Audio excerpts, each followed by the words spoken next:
دا علما په ډیرو سختو تکلیفونو کې په خپل علم حاصلوي او بیا ستاسو بچو ته ښایي.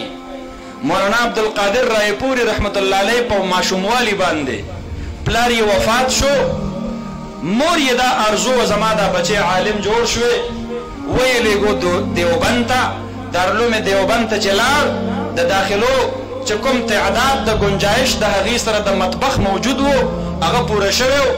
ده ته ناظم تعلیمات معذرت وکړو چې حضرت مونږ سره خو گنجایش نشته دی.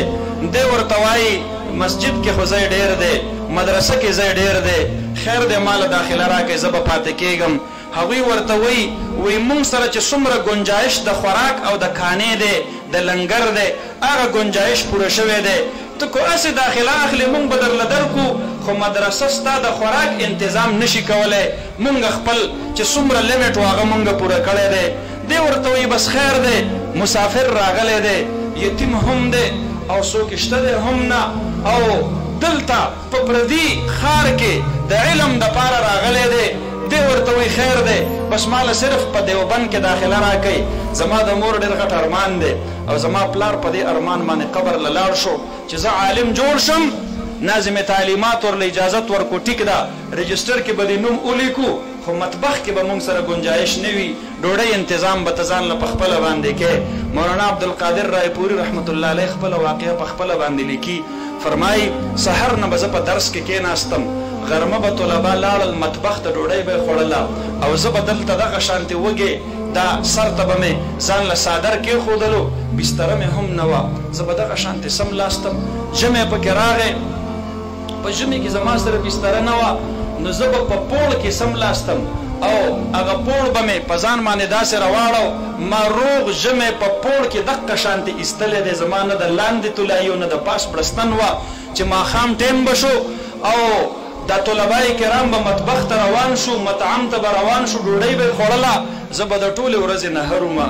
زه به لاړم دارالعلوم دیوبند سره خواته یو فروټ منډي وه، هغه فروټ منډۍ کې به خلکو د ورځې کیلې به یې خوړلې وي، خټکي به یې خوړلې وو، خربوزې به یې خوړلې وي، هندوانې به یې خوړلې وي، هغه پوستکي به یې غورځولي وو.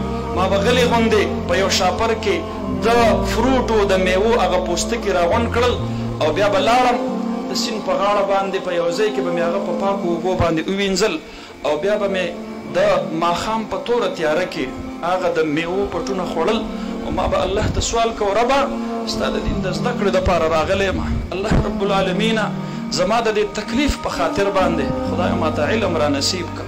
الله رب العالمین ترېنه عالم جوړ کو. په وړاندني کال چې کله خپل کور ته واپس لاړ شو په خپله باندې فرمایي وی زما مور په ژړا شوله د ډوډۍ په وخت کې. ما ورته وی مورې ته ولې ژاړئ؟ زه خو علم کوم، ستا خو علم ارمان و. وی چې کاش بچیه ستا پلار وې چې کال پس راغلی وې او ستا استقبال یې کړی وې نو ته دغه شانتې کور ته راننوتلې. بیا کاش بچیه چې ستا پلار وې یا زما وس کېدلی چې ما د وربشو په ځای باندې تاله د غنمو ډوډۍ نن پخ کړی وې، ځکه د وربشو ډوډۍ به درله مرۍ خوب کړي. ما ورته څه ونه وي، خاموش پاتې شوم، خو ما په دې زړه کې وي مورې تا ته څه پته ده ستا دې بچي خو په سالم کال کې یو نوړی نه ده څکلی. ما خو د میوو په پټونو باندې علم حاصل. زما محترمو الله رب العالمین ورله دومره لویه ورځ نصیب کړله. حضرت مولانا انور شاه کشمیری رحمت الله علیه د شاګرد، حضرت مولانا عطاءالله شاه بخاري رحمت الله علیه د شاګرد، لوی اولیاو سردار الله جوړ کو، د لوی محدثینو استاز الله جوړ کو، لوی خدمت ترنه الله رب العالمین واخیستلو. علماو بې قدري مه کوئ، دې پړوکوالي ډېر تکلیفونه تیر کړي دي. دا کچ ماشوم چې په مدرسه کې دی پاتې کېږي تاسو ته پته شته دی د خپلې جامې په خپله باندې اینځي.